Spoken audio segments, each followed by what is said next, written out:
तो दोस्तों आज मैं एक्सप्लेनेशन करने वाला हूँ एक बहुत ही बढ़िया मिस्ट्री एक्शन थ्रिलर मूवी जिसका नाम है भीमा। मूवी के अंदर परशुराम जी का, शिव जी का और एक मिस्टीरियस मंदिर है जो कि काफ़ी बेहतरीन कहानी बनाता है। आपको देखने में काफ़ी इंटरेस्टिंग और मज़ा आएगा।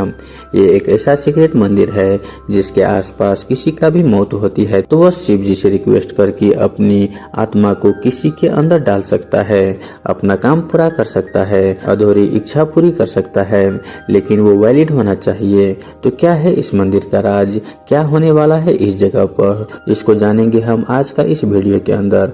तो चलिए शुरू करते हैं आज के ये धमाकेदार वीडियो। मूवी की शुरुआत में हमें भगवान परशुराम की कहानी बताई जाती है कि किस तरह से भगवान परशुराम ने 21 बार इस धरती को भ्रमण करते हुए यहाँ के सभी पापियों को खत्म कर दिया था, जिसके बाद उन्होंने यह भूमि कश्यप प्रजापति को दे दी। लेकिन कुछ ही समय के बाद देवता, असुर और नागों ने भगवान परशुराम से अपने लिए अलग जगह रहने के लिए मांग ली, जिसके लिए भगवान परशुराम ने अपने पशु का इस्तेमाल करते हुए समुद्र को एक जगह से हटा दिया और उस जगह पर एक जंगल बनवाया जो कि बहुत ही दैवीय था और वहां पर ढेरों चमत्कार या जड़ी बूटी भी थी। इतना ही नहीं, उन्होंने फिर अपनी तपस्या से वहां पर भगवान शिव को मंदिर बनवाया जिसके वह खुद ही भक्त बनकर आते हैं। और आज वह मंदिर महेंद्रगिरी नाम की जगह पर है, जहां पर हम एक बुजुर्ग आदमी को देखते हैं जो कि मंदिर के बारे में बताते हुए कहता है कि यह बहुत ही चमत्कारी मंदिर है और यहाँ एक शिवलिंग अपने आप ही प्रकट हो गया था। साथ ही साथ ऐसा मानना जाता है कि माँ गंगा खुद ही आकर शिवलिंग का जल अभिषेक करती है। अब यहाँ पर जब भी किसी का जान जाती है तब उसकी आत्मा यहाँ पर 10 दिनों तक भटकती रहती है, जिस दौरान भगवान शिव से प्रार्थना करके वह आत्मा अपने परिवार के किसी भी शख्स के अंदर में प्रवेश कर सकती है और अपने मरने से पहले अधूरी इच्छा को भी पूरा कर सकती है। जिसका उदाहरण देते हुए वो बुजुर्ग बताता है कि करीब 50 साल पहले एक आदमी का मौत हो गया था, जिसके बाद भगवान शिव से प्रार्थना उसके बेटे ने किया और अपने पिता की आत्मा को अपने शरीर में प्रवेश करने के लिए बुला लिया। जिसके बाद यह पता चलता है कि असल में उसके मामा ने ही उसके पिता को जहर देकर मरवाया था। जब यह चीज वहाँ के बड़े अधिकारियों देखते हैं तो वो उस मंदिर को हमेशा के लिए बंद करवा देते हैं, क्योंकि उनको लगता था कि यह चीज़ बेकार थी। लेकिन तब भी वहां पर लोग आकर पूजा करने लग जाते हैं और मंदिर के बाहर से ही पूजा करके वो लौट भी जाते थे। अब आगे हमको पता चलता है कि इस वक्त महेंद्रगिरी पर भवानी नाम के गैंगस्टर का राज चलता है जो कि अपने इलीगल कामों का साम्राज्य यहाँ पर फैला चुका है। अब उन्हीं में से एक क्राइम के बारे में हमको बताया जाता है कि महेंद्रगिरी में से रोज 2 पेट्रोल टैंकर्स बाहर जाते हैं, लेकिन भवानी उन 2 टैंकर्स के साथ अपना भी एक टैंकर भिजवाया करता था, जबकि चेक पोस्ट पर सिर्फ 2 टैंकर्स का ही परमिट है। किसी को भी मालूम नहीं होता है कि भवानी उस टैंकर के जरिए क्या भिजवा रहा था। अब इस बारे में कुछ गांव वाले बात कर रहे होते हैं और वो अपना पहचान के ही एक पुलिस ऑफिसर को इस पर एक्शन लेने के लिए कहते हैं। उसके बाद वो ऑफिसर यह जानते हुए कि इसमें भवानी इन्वॉल्व है, फिर भी वो सब पकड़ने के लिए चले जाता है। जिसके कुछ ही देर के बाद में वो अफसर अधमरा हालत में एक जीप पर बंधा हुआ वहां पर आता है और वो जीप भवानी की ही थी। भवानी को वहां देख गांव वाले उसे माफी मांगता है और डरने लगते हैं, पर भवानी उन्हें यह कहते हुए मरवा देता है कि आज तुमने मेरे खिलाफ जाने की कोशिश की, कल तुम इससे भी आगे चले जाओगे। जिसके बाद भवानी के बेटा रुद्र जीप से बाहर आकर उस अफसर को मार डालता है और फिर सीन यहाँ से हमें 2 महीने बाद अनंतपुर नाम की एक जगह पर शिफ्ट होता है, जहाँ पर हम सतीश नाम की एक ठग को देखते हैं जो कि अपने 2 चेलों के साथ लोगों को ठगने के काम किया करता था।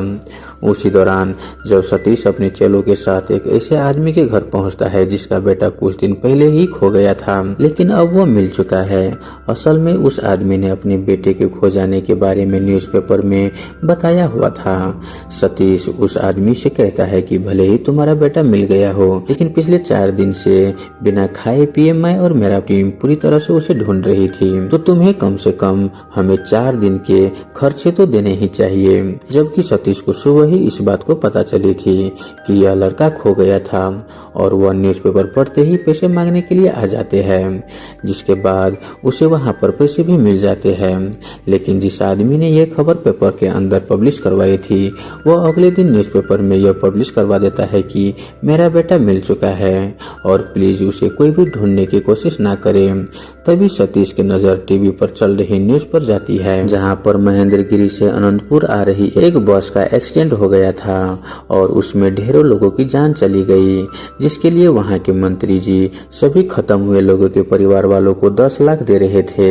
अब इन्हीं पैसे के बारे में सुनते ही सतीश अपना चेलों के साथ वहां पर पहुंच जाता है और देखता है कि वहां पर 2 ऐसी लाश थी जिनकी परिवार वाले भी वहां पर नहीं आए थे। तो अपना दिमाग लगाकर सतीश उनमें से एक लाश को अपना भाई बताकर मंत्री जी से 10 लाख रुपए ले लेता है। जिसके बाद हम रात में देखते हैं कि सतीश एक जगह पर दारू पी रहे होते हैं और उस लाश को भी जला देता है। तभी सतीश के उस लाश की तरफ देखकर वो बोलने लगता है कि अगर मुझे पता होता कि तुम्हारी कोई आखिरी इच्छा थी तो मैं उसे बुरा जरूर करता। जिसके बाद वो देखता है कि जहाँ पर उसने लाश को जला रहा था उस जगह की अग्नि जो होती है उससे कुछ बाहर आ रहा होता है और फिर सीन यहाँ से 1 महीने पहले शिफ्ट हो जाता है, जहाँ पर हम महेंद्रगिरी में भीमा नाम के एक नए पुलिस अफसर को पोस्टिंग होते हुए देख पाते हैं, जो कि उसी ऑफिसर के रिप्लेसमेंट में आया हुआ होता है जिसको भवानी ने मार डाला था। साथ ही में भीमा खुद भी भवानी के क्राइम्स के बारे में बहुत ही सुना था, इसलिए वो अपने सीनियर से रिक्वेस्ट करके महेंद्रगिरी में अपनी पोस्टिंग करवा ली। जहां पर महेंद्रगिरी में आते ही भीमा सबसे पहले भवानी के घर जाता है और उसके लोगों को पीटते हुए भवानी को चेतावनी देता है कि 1 महीने तक मैं तुझे अरेस्ट नहीं करूंगा।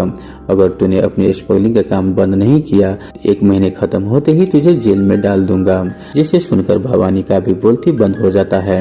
अब आगे भीमा महेंद्रगिरी में एक नया रूल लाता है, जिसके हिसाब से अगर किसी का कुछ चोरी हो चुका है तो वो पुलिस स्टेशन आकर उससे सामान का जितना पैसा होता है वो उतना लेकर जा सकता है। जिसके बाद एक आदमी जिसका पर्स चोरी हो गया था वो पुलिस स्टेशन आता है और बताता है कि मेरे पर्स में करीबन 10,000 थे और वह चोरी हुआ है। जिसको सुनकर भीमा अपने अंदर काम कर रहे सभी ऑफिसर से पैसा लेकर उसे 10,500 रुपये देता है और 500 उसके पर्स के नुकसान के बदले थे।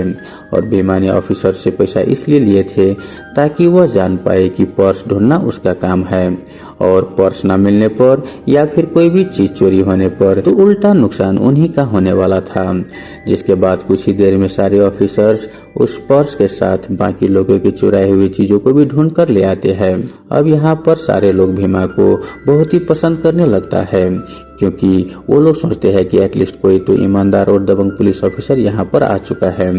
अब अगले दिन स्टेशन में विद्या नाम की एक टीचर आती है, जो कि भीमा को बताती है कि मेरे पीछे रोमियो नाम के एक पागल आशिक पड़ा हुआ है, जो कि मुझे यह धमकी देता है कि मुझसे शादी कर लो वरना मैं तुम पर एसिड डाल दूंगा। इसीलिए मुझे इसी वक्त से ही पुलिस सेक्रेटरी चाहिए होगी, क्योंकि मैं रिस्क नहीं ले सकती।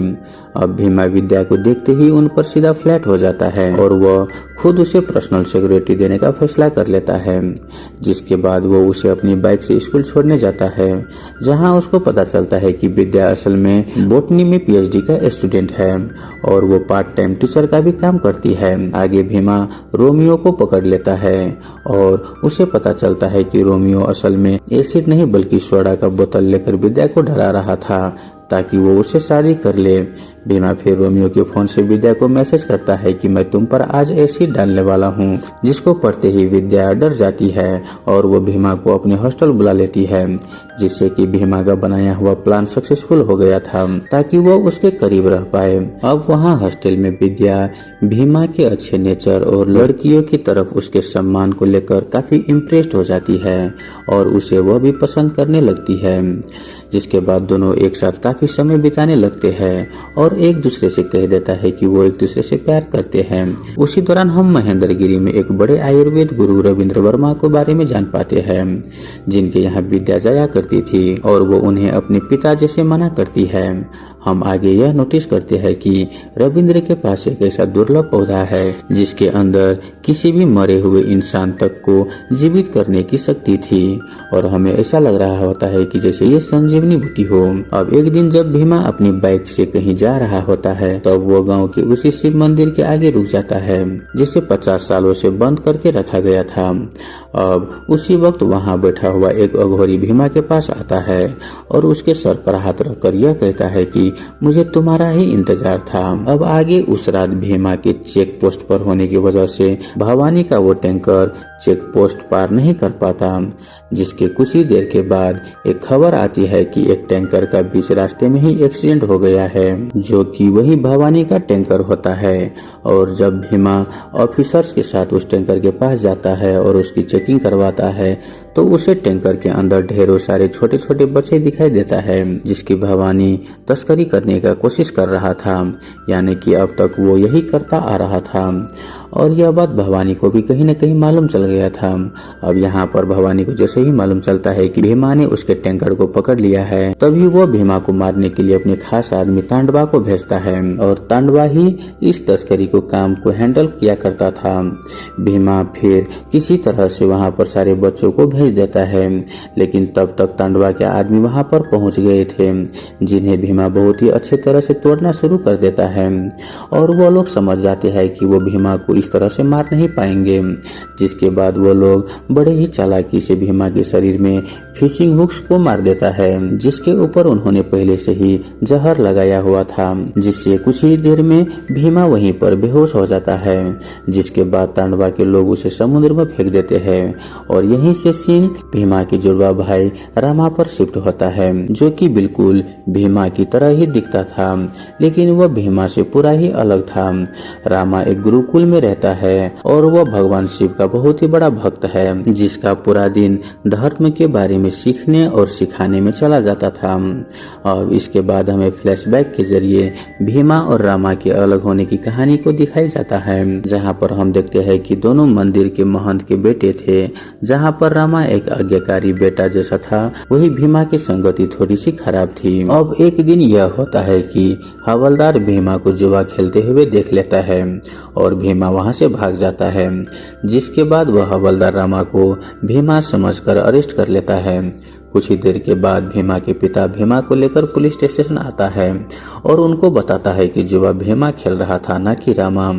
तभी भीमा देखता है कि हवलदार ने रामा को मारा है, इसलिए वह उसे गुस्से में हवलदार पर गन पॉइंट कर देता है, क्योंकि भीमा अपने छोटे भाई रामा से बहुत ही प्यार करता था, लेकिन रामा को भीमा बिल्कुल भी पसंद नहीं था। अब उस वक्त जब इनके पिता भीमा को हवलदार पर गन पॉइंट करते हुए देखता है तो उनसे रहा नहीं जाता और वो भीमा से कह देता है कि आज से तुम मेरे बेटे नहीं हो, मेरा सिर्फ एक ही बेटा है जिसका नाम है रामा, क्योंकि ऐसा बेटा इतना गुस्सेल और ऐसा करने वाला उसका बेटा नहीं हो सकता। जिसके बाद होता यह है कि उस स्टेशन में एक इंस्पेक्टर भीमा को ख्याल रखने लगता है, लेकिन रामा से अलग होकर भी भीमा उससे बहुत ही प्यार कर रहा होता।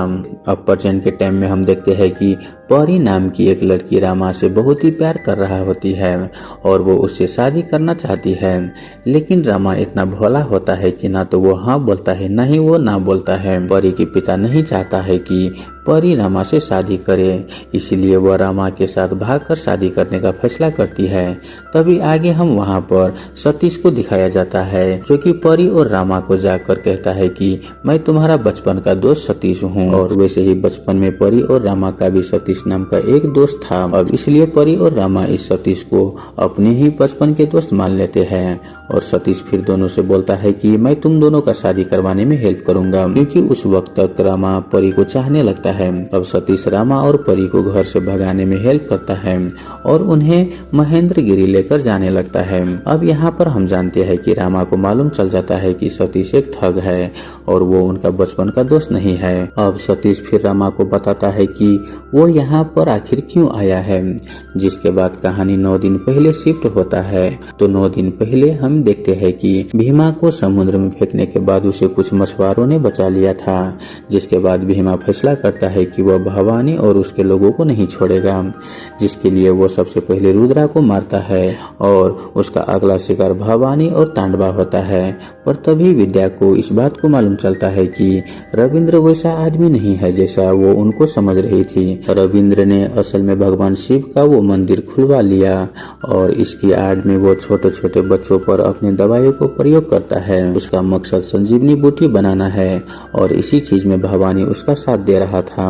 वो उसे किडनैप किए हुए छोटे छोटे बच्चों देता है। ये बात विद्या भीमा को बता देती है, जिसके बाद जब भीमा उस मंदिर में पहुंचता है तो वहां पर वो विद्या को घायल हालत में देखता है, जहां पर रविंद्र ने उसके सर पर एक जहरीला तीर रखा हुआ था और वो भीमा से कहता है कि अगर तुझे इन बच्चों और विद्या को बचाना है तो तुझे अपनी जान देनी होगी, जिसके लिए भीमा मान जाता है। और फिर भवानी के लोग भीमा को बहुत ही बुरी तरह से मारने लगता है, जिसके कुछ ही देर के बाद भीमा अधमरा हो जाता है। लेकिन मरने से पहले वो रविंदर से कहता है कि अगर तुमने मेरे मरने के बाद अपने वादा पूरा नहीं किया तो मैं वापस जरूर आऊंगा। पर विलन तो विलन रहता है। रविंदर भीमा के सामने ही विद्या के सर में वो तीर डाल देता है, जिससे उसकी वहीं पर मौत हो जाती है। वही भीमा भी अगले पल मर जाता है।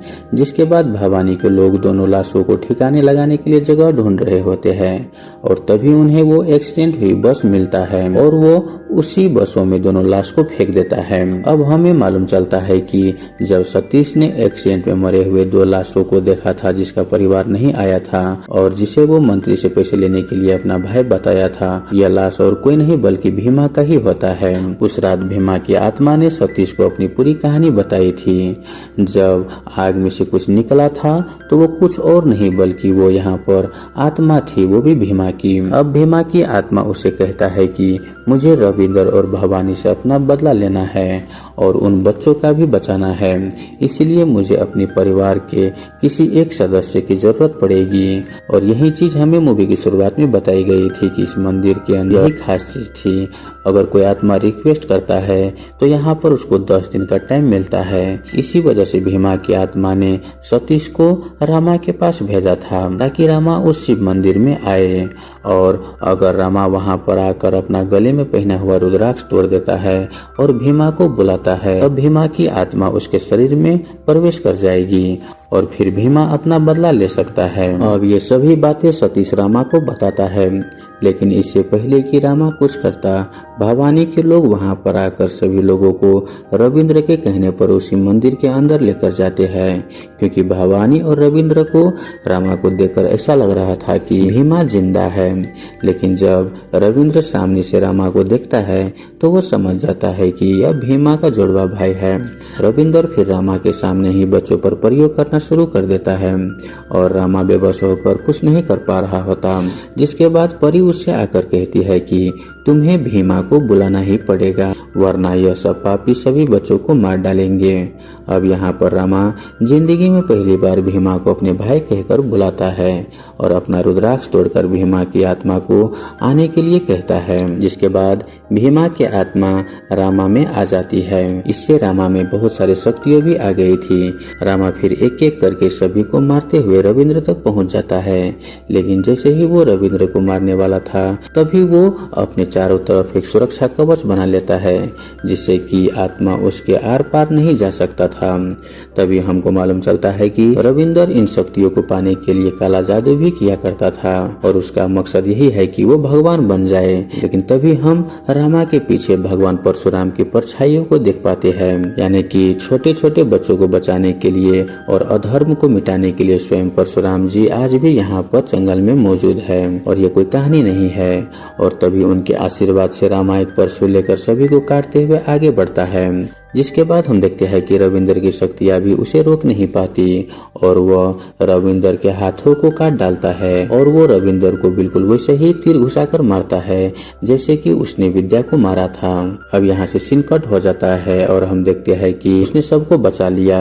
और यहाँ पर हम मूवी के अंत में 2 साल के बाद का सीन देखते हैं, जहाँ पर रामा और परी का एक बेटा हुआ है और रामा उसका नाम अपने भाई की यादों में भीमा रखता है। और इसी के साथ ये मूवी यहीं पर खत्म हो जाता है। तो दोस्तों आई होप आपको ये मूवी एक्सप्लेनेशन वाला वीडियो अच्छा लगा हुआ हो। अगर आपको वीडियो अच्छा लगे तो वीडियो को लाइक करके हमारे यूट्यूब चैनल को सब्सक्राइब जरूर कर लें। धन्यवाद।